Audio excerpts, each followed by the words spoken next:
Kingpin's wife. Wilson Fisk's dimensional obsession in Spider-Man Into the Spider-Verse. The 2018 animated film shows Kingpin as the primary antagonist, funding a super collider that can access parallel dimensions. Fans immediately theorized his motivation wasn't profit or power, but personal loss. Throughout the film, brief flashbacks show Kingpin arguing with his wife Vanessa and son Richard, who leave him and die in a car accident after witnessing him in costume fighting Spider-Man. The theory suggested Kingpin built the collider specifically to find a dimension where his family was still alive and bring them back. Directors Bob Persichetti, Peter Ramsey, and Rodney Rothman confirmed this in the film's audio commentary. They stated Kingpin's entire plan from the beginning was reuniting with alternate versions of Vanessa and Richard, making him a villain driven by grief rather than greed. The directors explained they wanted audiences to understand that Kingpin knows his actions are destroying reality itself, but doesn't care because he's lost everything that mattered. His willingness to kill multiple spider people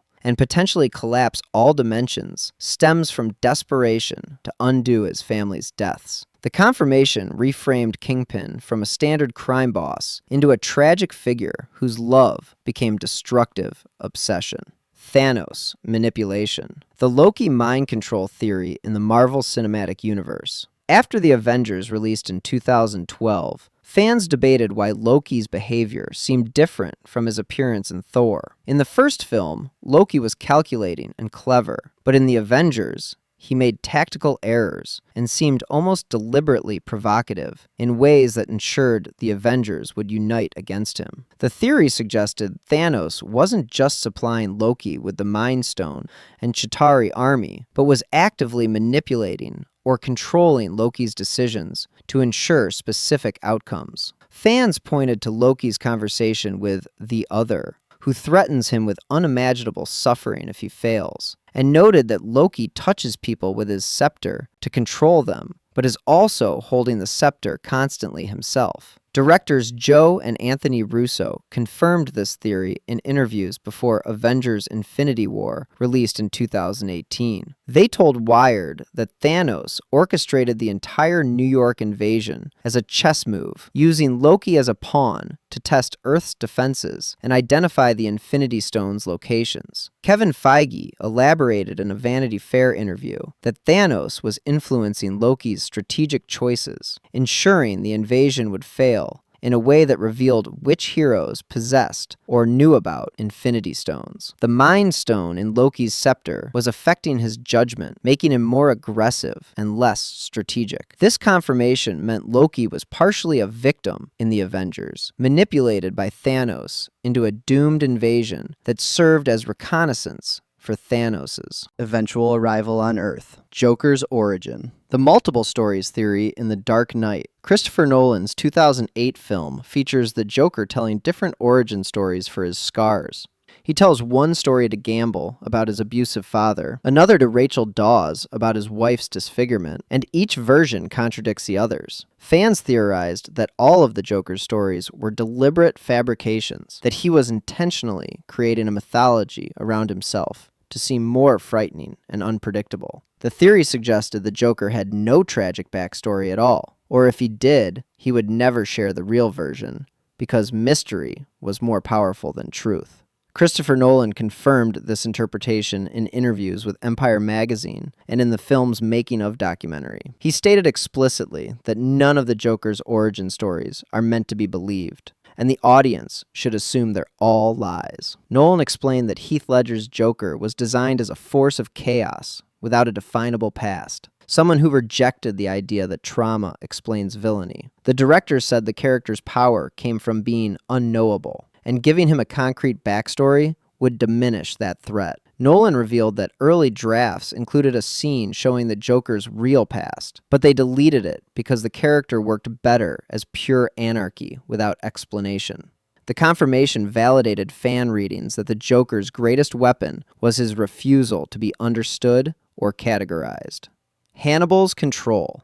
The manipulation theory in The Silence of the Lambs. In Jonathan Demme's 1991 thriller, FBI trainee Clarice Starling interviews imprisoned psychiatrist and cannibalistic serial killer Dr. Hannibal Lecter to gain insights into another killer's mind. Throughout the film, Lecter provides Clarice with clues about Buffalo Bill's identity, but fans noticed something disturbing. Every piece of information Lecter gives her is cryptic, forcing Clarice to work for answers, and each interaction seems designed to extract personal information from her in return. The theory suggested Hannibal wasn't helping the FBI catch Buffalo Bill out of boredom or cooperation. He was conducting a psychological experiment on Clarice, steering her investigation to achieve specific outcomes while simultaneously grooming her as his protege and perhaps his only intellectual equal. Fans argued that Lecter could have identified Buffalo Bill immediately, but chose to manipulate Clarice through a drawn-out process for his own entertainment and psychological study. Director Jonathan Demme confirmed this reading in the film's Criterion Collection commentary track. He stated that Hannibal controls every conversation with Clarice, that nothing he says is without calculated purpose, and that his cooperation with the FBI is entirely self-serving. Demme explained that Lecter studies Clarice throughout their interactions, determining whether she's worthy of his attention, and manipulating events to ensure his eventual escape. The director revealed that Hannibal's deal with Senator Martin was designed to fail, that he always intended to escape during the transfer, and that helping Clarice catch Buffalo Bill was simply a way to prove his superiority over law enforcement, while cultivating a relationship with someone he found interesting. By the way, if you're enjoying what you're seeing here, I make content like this all the time. I'd really appreciate a subscribe. Killmonger's plan. The intentional capture theory in Black Panther. In Ryan Coogler's 2018 film, Eric Killmonger appears in a London museum, steals a Wakandan artifact, and later surfaces in South Korea, where he's captured by Wakandan forces. Fans immediately theorized that Killmonger's capture wasn't a failure, but part of his plan. They pointed out that as a highly trained Black Ops soldier and son of a Wakandan prince, Killmonger would know that getting arrested for killing Claw was the only way to enter Wakanda and challenge T'Challa for the throne. The theory suggested every action Killmonger took, from the museum heist to the South Korea confrontation, was calculated to position himself exactly where he needed to be. Director Ryan Coogler confirmed this interpretation in interviews with The Hollywood Reporter and Entertainment Weekly. He stated that Killmonger's entire journey was meticulously planned, that Eric knew Wakandan law allowed him to challenge for the throne, and that getting brought to Wakanda as Claw's killer was the only way to gain the access he needed as an outsider. Coogler explained that Michael B. Jordan played Killmonger as someone always 3 steps ahead, someone who studied Wakanda's rituals and laws for years while serving in the military. The director revealed that Killmonger deliberately left clues about his identity for T'Challa to find, wanting the king to know exactly who was coming for him. This confirmation meant Killmonger was never captured at all. He manipulated T'Challa into bringing him home, then used Wakandan tradition as a weapon to seize the throne legally. Silva's capture. The deliberate arrest theory in Skyfall. In Sam Mendes's 2012 James Bond film, former MI6 agent Raul Silva is captured in Shanghai after months of cyber terrorism against the British government. He's brought to MI6's underground headquarters, where he's imprisoned in a glass cell. Fans noticed something strange about Silva's capture. For someone who demonstrated extraordinary planning and technological capability, his arrest seemed too easy, and once imprisoned, he seemed remarkably calm and confident. The theory proposed that Silva wanted to be captured, that being brought into MI6 headquarters was necessary for his revenge against M. Fans pointed to Silva's line, "Everyone needs a hobby," when discussing his elaborate planning, and noted that he had timed everything perfectly, including the Q-branch analysis of his laptop that would trigger his escape. Director Sam Mendes confirmed this theory in interviews with Empire magazine and in the film's Blu-ray commentary. He stated that Silva orchestrated his own capture as part of a larger plan, that every element of his arrest was designed to get him close to M while making MI6 believe they had won. Mendes explained that Silva knew exactly when Bond would find him, predicted the route he would take back to London, and pre-programmed his computer virus to activate at the precise moment Q would connect his laptop to MI6's systems. The director revealed that Javier Bardem played Silva as someone enjoying a performance he had rehearsed for years, making his calm demeanor in the cell a result of everything going according to plan, rather than confidence in improvisation. This confirmation established Silva as one of Bond's most patient and calculating villains, someone willing to be imprisoned as a necessary step toward assassination. Mysterio's illusions. The multiverse fabrication theory in Spider-Man: Far From Home. The 2019 film introduces Quentin Beck, who claims to be a hero from another dimension fighting creatures called elementals that destroyed his Earth. Mysterio presents himself as an ally to Nick Fury and Peter Parker, someone trying to prevent the elementals from destroying this dimension as well. However, comic book fans who knew Mysterio's history as a special effects artist and illusionist immediately theorized that the multiverse story was completely fake, that Quentin Beck was a fraud using advanced hologram technology to create fake threats he could publicly defeat. The theory suggested everything about Mysterio's origin story was fabrication, designed to position him as the world's new greatest hero after the Avengers disbanded. Writers Chris McKenna and Eric Summers confirmed in interviews with The Hollywood Reporter that they planted clues throughout the film for observant viewers to catch the deception before the reveal. McKenna explained that Mysterio's story had deliberate inconsistencies, that the elementals' behavior didn't make sense, and that anyone paying close attention to background details would notice the illusions glitching. The writers revealed that the bar scene where Mysterio removes his costume was intentionally staged to look like a hero relaxing after battle, but eagle-eyed fans noticed the environment looked artificial. Director John Watts told Collider that they wanted comic fans to feel rewarded for their knowledge while keeping general audiences surprised by the twist. The confirmation validated fans who spent the film's first half arguing online that Mysterio was obviously lying, with the filmmakers deliberately making the deception detectable for viewers familiar with the character's comic book history. Hans Gruber. The Holly McClane Awareness Theory in Die Hard. In John McTiernan's 1988 action classic, terrorist Hans Gruber takes Nakatomi Plaza hostage during a Christmas party. When Gruber examines the building's directory, he sees Holly Gennaro's name and asks about her, only for executive Harry Ellis to reveal she's married to John McClane, but uses her maiden name professionally. Fans theorize that Hans already knew about Holly before this conversation, that his intelligence gathering before the heist would have revealed the building's inhabitants, and that he was testing the hostages' willingness to cooperate by pretending ignorance.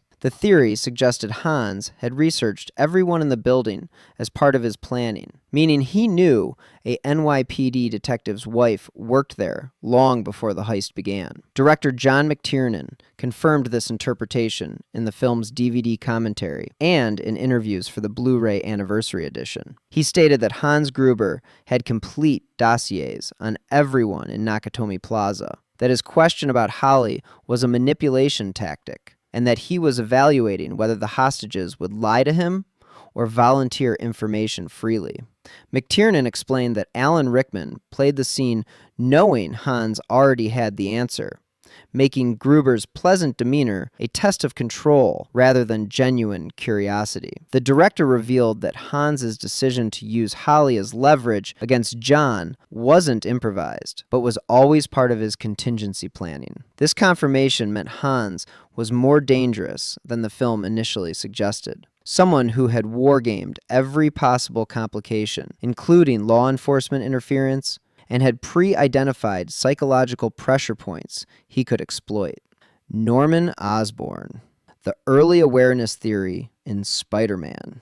Sam Raimi's 2002 superhero film features industrialist Norman Osborn becoming the villainous Green Goblin after a failed experiment. During the famous Thanksgiving dinner scene, Norman sees a cut on Peter Parker's arm that matches an injury Spider-Man received during their previous fight, causing Norman to realize Peter's secret identity. Fans theorized that Norman actually figured out Spider-Man's identity earlier in the film, but concealed his knowledge until the dinner scene confirmed it.